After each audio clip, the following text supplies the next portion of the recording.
Well, there's a couple of things going on. So in The Myth of the Rational Voter, I talk about something called anti-foreign bias, which is whenever foreigners are involved, people tend to become especially pessimistic about consequences.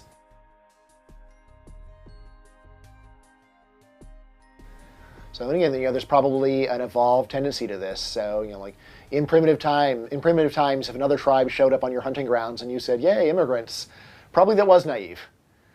Because it was a hunter-gatherer economy, so you're just competing over a fixed pie of resources, and of course there's a lot of violence going on among cavemen.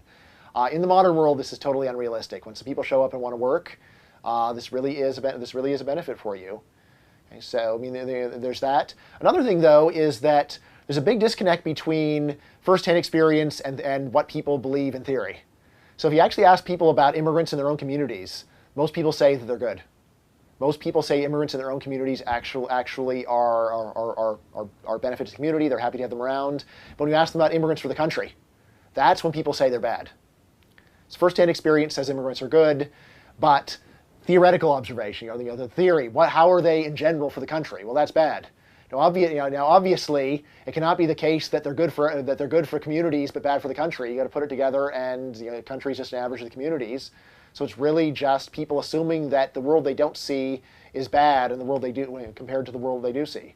Something else worth pointing out: if you go and take a look at views on immigration by state, the states where people are most paranoid about immigrants are states where they have virtually no immigrants.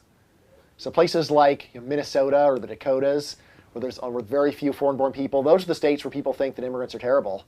On the other hand, states with a lot of immigrants, people have a very different view, and I'd say it's because here, finally, first-hand experience can trump theory.